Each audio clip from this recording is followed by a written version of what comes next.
¿Qué pasaría si la oposición gobernara nuevamente en México? ¿Qué pasaría si el prianismo gobernara otra vez este país? Sin duda repetirían la misma fórmula que hicieron en el pasado. Es por ello que vamos a observar un video en el cual veremos por qué el prianismo en todos los años que gobernó este país lo llevó a la ruina con el neoliberalismo y la privatización de las empresas del Estado. Veamos el siguiente video. Hablemos de México y de cómo la distribución de la riqueza nacional tuvo un parteaguas vergonzoso, un antes y un después entre la pobreza y la pobreza extrema. Para entenderlo, hagamos historia. Todo comenzó aquí, en el sexenio de este terrible personaje más poderoso, el expresidente Carlos Salinas de Gortari. Para México, ver este rostro es recordar una de las historias más duras del país, en las que, al igual que estaba sucediendo con Mikhail Gorbachev en Rusia, simultáneamente en México se privatizaban y malbarataban cientos de empresas que eran propiedad del Estado para prácticamente regalárselas a una pandilla de pillos que se convertirían en respetables millonarios. Justo en el mismo año en que también se inició una crisis económica que disparó los niveles de pobreza al 69% de los mexicanos. A esa horrorosa crisis del 94 también se le conoció como el efecto tequila, el error de diciembre, y para muchos especialistas, esa fue la mayor crisis económica que ha enfrentado México en toda su historia moderna y que terminó por afectar a empresas, familias e incluso a la economía mundial. Yo era un niño cuando eso ocurrió y me acuerdo claramente porque yo era el clásico niño de los mandados. El día anterior me mandaron a comprar lo de siempre: 1 kilo de tomates por 2 pesos, 1 kilo de tortillas por 1 peso y algunas otras cosas. Al día siguiente, el mismo kilo de tortillas que había costado 1 peso ya costaba 7. Y en menos de 24 horas lo mismo pasaba con casi todo. El resultado de eso fue regresar a casa con las manos vacías y con un asombro que nadie podía creer. Mientras muchos no teníamos para comprar un solo kilo de tortillas, una pandilla de ladrones se convertían en los 23 hombres más ricos de México e incluso del mundo. Primero, ¿quieres saber por qué ocurrió esta terrible crisis económica? Bueno, hubo varios factores, pero te voy a decir algunas de las razones principales. La primera de ellas fue un déficit fiscal histórico que se originó al final del sexenio de Carlos Salinas, en donde el país estaba hecho un polvorín, entre el asesinato de destacadas figuras como el cardenal de la Iglesia Católica, Juan Jesús Posadas Ocampo, hasta el mismo candidato presidencial del PRI, Luis Donaldo Colosio, y el secretario general del mismo partido, Francisco Ruiz Massieu, que por cierto, era excuñado del mismo presidente Carlos Salinas de Gortari. Y después de todo eso, México terminó en 1994 con una profunda crisis política en donde la presencia de Carlos Salinas era insostenible.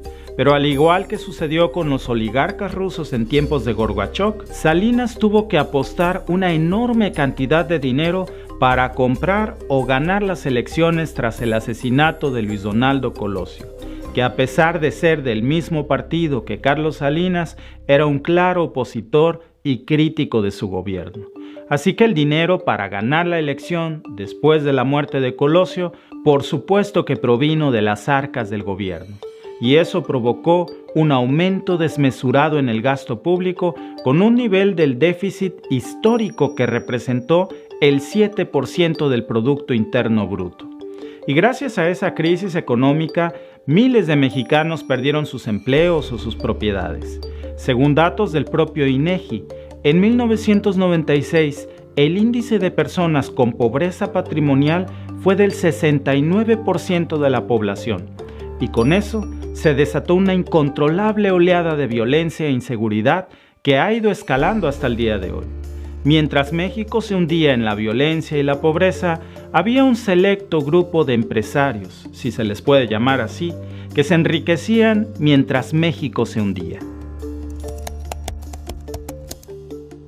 A este atraco, que fue uno de los robos más grandes en la historia de México, se le puso un nombre elegante, al igual que en la Rusia de Gorbachov.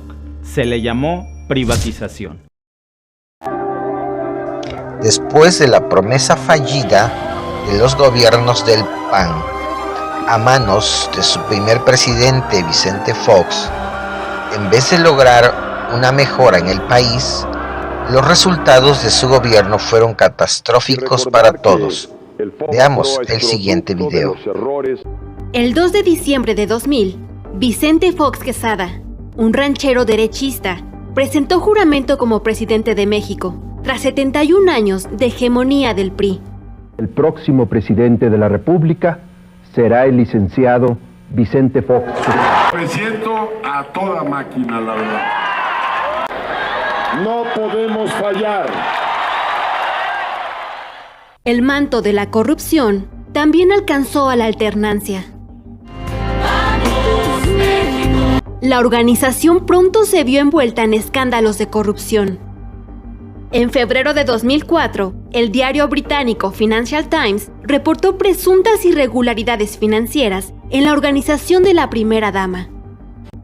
En 2004, también se develó que la Lotería Nacional había entregado recursos públicos a Vamos México y otras organizaciones. Vinculada con los hijos de Marta Sagún, Manuel y Jorge Alberto Briviesca, se convirtió en una de las contratistas favoritas de Pemex en el arrendamiento y mantenimiento de plataformas. De Tocuila, Nexquipayac, Santa Cruz de Abajo, San Felipe y San Salvador Atenco conformaron el llamado Frente de Pueblos en Defensa de la Tierra. Juntos iniciaron movilizaciones a lo largo del país para evitar la construcción del inmueble.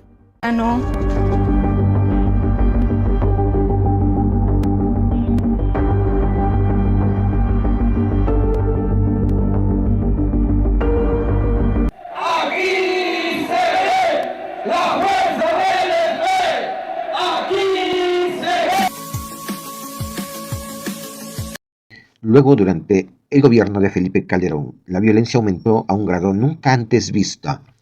Y finalmente, en el gobierno de Peña Nieto, la corrupción se disparó y hubo escándalos como el de la Casa Blanca.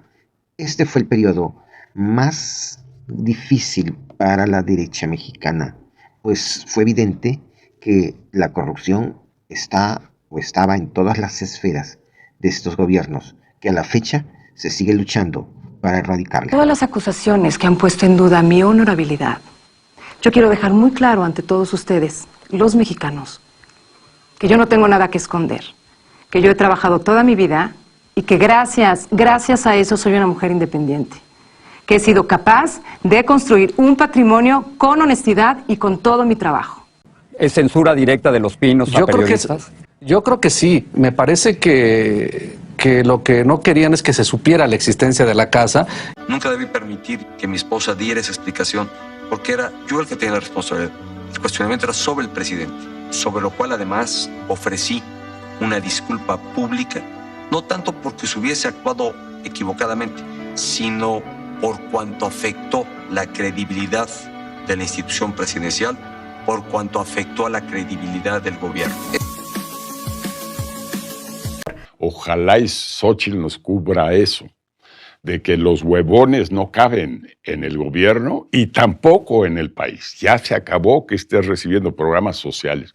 A trabajar, cabrones, como dice Xóchitl. Derecha conservadora en México, diseñada según la matriz establecida por la Central de Inteligencia Norteamericana al inicio de la Guerra Fría, para sembrar el miedo y esparcir el odio en la sociedad, hoy su propaganda negra los contagia solo a ellos.